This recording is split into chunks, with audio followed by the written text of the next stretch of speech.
আজকে হচ্ছে ২৬ তারিখ সোমবার। তো সকাল থেকেই এমনভাবে বৃষ্টি হচ্ছে, আর রাত্রেবেলা তো রেমাল হয়েই গেছে। তো সেই প্রভাবজনিত কারণে দেখো কি বৃষ্টি, তো সব জায়গায়ই বৃষ্টি হচ্ছে। তো কত দিন পরে এরকম বৃষ্টির দেখা পাওয়া গেল, আর সঙ্গে তো ঝোড়ো হাওয়া আছেই। কী যে ভালো একটা ওয়েদার, বাট আমাদের ঘরটা কিন্তু গরম হবে, মানে গরম হয়েই আছে, ঠান্ডা হওয়ার নাম মাত্র নেই। কিন্তু এই ঝোড়ো হাওয়া, একটু বাইরে থাকতে যে কি ভালো লাগছে। আজকে সোমবার, আজকে আমাদের নিরামিষ। তো যেহেতু ভোলানাথের আজকে জন্মবার, সেহেতু আমরা নিরামিষই খাই। যা, কারেন্ট চলে গেল মাম্মা, কারেন্ট চলে গেল। তাই তুমি কি করছো? তুমি কি করছো?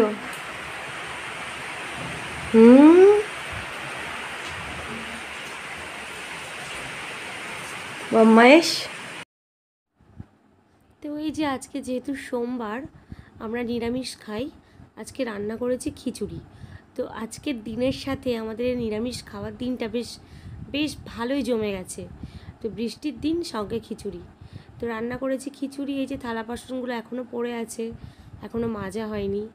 আর এই যে সবে আমি খেতে বসেছি। তো হচ্ছে তো খিচুড়ি, আর বড় বড় করে আলু কেটে দিয়েছি খিচুড়ির মধ্যে, গোবিন্দভোগ চাল, আর হচ্ছে মুগের ডাল। প্রায় আমরা খিচুড়িই খাই নিরামিষের দিন। বেশ সহজ হয় আমার কাছে রান্নাটা। এদিকে নিরামিষটাও খাওয়া হয়ে যায়, এদিকে পেটটাও বেশ ভালো মতো ভরে যায়, এটা ওটা রান্না করা লাগে না। তো এই যে আমি খেতে বসেছি, এদিকে ওর বাবাও বলছে তাহলে আমাকেও একটু খাইয়ে দাও। তো আমি বলছি ঠিক আছে, খাইয়ে দিচ্ছি।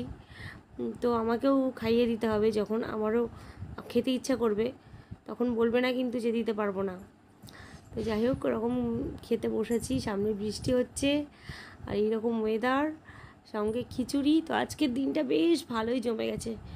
যদি আজকে নিরামিষ না হতো তাহলে বলতাম একটু ইলিশ মাছ ভাজা খাবো, বাট সেটা তো আর আজকে হবে না। তো যাই হোক, এইরকম খিচুড়ি থাকলে আর খুব একটা কিছু লাগেও না।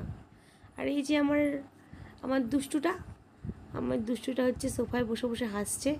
তো ওরও কাছেও আজকে দিনটা খুব বোরিং, কারণ খেলতে যেতে পারছে না। যাই হোক, আজকের ভিডিওটা এখানেই শেষ করছি।